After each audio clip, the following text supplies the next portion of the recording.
কম খরচে কিভাবে budget friendly ভাবে লিভিং রুম ডেকোরেট করা যায় এবং আমি আমার বাসায় লিভিং রুমটাকে কিভাবে ডেকোরেট করেছি তা আজকে সবই শেয়ার করব এই ভিডিওতে। সাথে থাকবে আমার লিভিং রুমের ছোট একটি ট্যুর।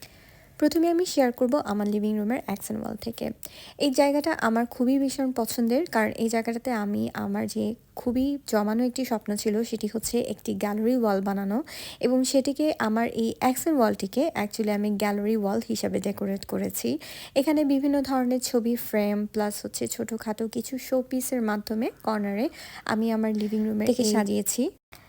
এই ওয়ালটিকে ডেকোরেট করার জন্য আমার অনেক বেশি শ্রম দেওয়া লেগেছে, যেহেতু এটি আমার রুমের অ্যাকশন ওয়াল এবং আমি চাচ্ছিলাম না যে আমার গেস্টরা এসে এমন একটা জিনিসের উপর নজর কাড়ুক যেটি হচ্ছে মোটেও সৌন্দর্য বা শোভনীয় নয়।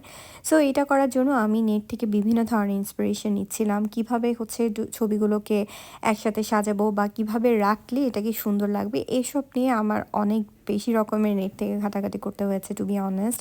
এবং আমি ট্রাই করেছি, আমি যে ফ্রেমগুলোকে লাগিয়েছি সেটি হচ্ছে অফকোর্স আমার বাসার যে কালার প্যালেট রয়েছে এটির সাথে যাতে ম্যাচ করে। আমার বাসার এই ফ্রেমগুলোকে আমি most of them second hand থেকে কিনেছি, যেহেতু আমার এই ওয়ালটি বেশ বড় ছিল এবং আমার অনেকগুলো ফ্রেমের দরকার ছিল, তাই ফার্স্ট হ্যান্ড থেকে কিনতে গেলে আমার অনেক বেশি এক্সপেন্সিভ হয়ে যাচ্ছিল। সো আমি যেহেতু বাজেটের মধ্যে আমার এই রুমটাকে সাজানো ট্রাই করেছি, সো আমি সেকেন্ড হ্যান্ড থেকে এই ছোট ছোট ফ্রেমগুলো থেকে স্টার্ট করে মাঝারি ফ্রেমগুলোকে সেকেন্ড হ্যান্ড শপ থেকে কিনেছি এবং ওখানে অনেক বেশি পরিমাণ ভ্যারাইটিস ছিল। সো আমার কোনো সমস্যা হয়নি সাইজ খুঁজে বা কালার খুঁজে পেতে। এবং আমার যে ছবিগুলো আমি লাগিয়েছি এগুলো আমি কিনেছি শিএন থেকে, খুবই কম খরচে কিনতে পেরেছি। আমার মনে হয় যে একটা wall art maybe 1 euro 2 euro ঠিক এমন পড়েছিল। এগুলোকে যদি আমি ফার্স্ট হ্যান্ড থেকে কিনতাম আমার অনেক বেশি এক্সপেন্সিভ হয়ে যেত। সো আমি এখানে অনেকগুলো টাকা এখানে সেভ করতে পেরেছি। এবং সাইডে আমি একটি ওয়াল মিরর রাখা ট্রাই করেছি। এইটা আমি কমপ্লিটলি পিন্টারেস্ট থেকে ইন্সপায়ার্ড। আমার এই মিররটি খুব বেশি পছন্দের এবং লাকিলি আমি সেটা ডিসকাউন্টে পেয়েছিলাম।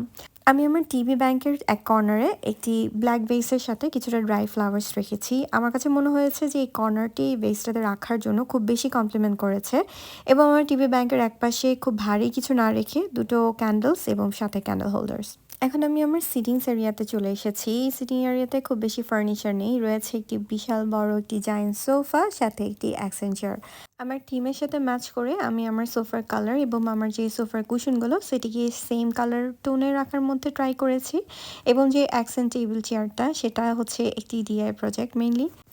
এই চেয়ারটার অরিজিনাল যে কালার ছিল আমার সেটা মোটেই পছন্দ হচ্ছিল না, সো সেটাকে আমি নিজে কালার করে ডার্ক ব্রাউন করা ট্রাই করেছি। এবং এর সাথেই রয়েছে আমার সেন্টার টেবিল, এবং আমি সেন্টার টেবিলটাতে খুব বেশি জিনিস রাখি নেই, কারণ আমার কাছে মনে হয়েছে যত সিম্পল ততই সুন্দর। জাস্ট কিছু ক্যান্ডেলস। আমি আমার বাসার উপরে যে ল্যাম্পটি রেখেছি সেটাও হচ্ছে গ্রে কালারের মধ্যে, এবং ওয়ালে রেখেছি দুটো ছোট ফ্রেমওয়ার্ক। এই দুটো জিনিস আমার মনে হয়েছে আমার রুমটাকে পুরোপুরিভাবে কমপ্লিমেন্ট করেছে।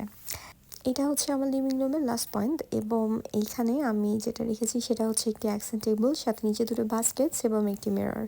আমি অ্যাকচুয়ালি দুটো বাস্কেট রাখার রিজনটা এটাই ছিল, যেহেতু বাসায় অনেক হাবিজাবি জিনিস থাকে সেটাকে রাখার জন্য এবং জিনিসটাকে ফাংশনাল করার জন্য আমি দুটো পিলোস এবং কিছুটা ব্ল্যাঙ্কেট রেখেছি, কারণ আমার বাসায় যখন গেস্ট আসে তখন সব কিছু যাতে হাতের নাগালে থাকে, প্লাস জিনিসটা দেখতে অনেক কিউট লাগে আমার কাছে। সো বেসিকলি এই ছিল আজকে আমার লিভিং রুম ট্যুর। সাথে থাকার জন্য ধন্যবাদ। দেখা হবে আরেকটি ভিডিওতে।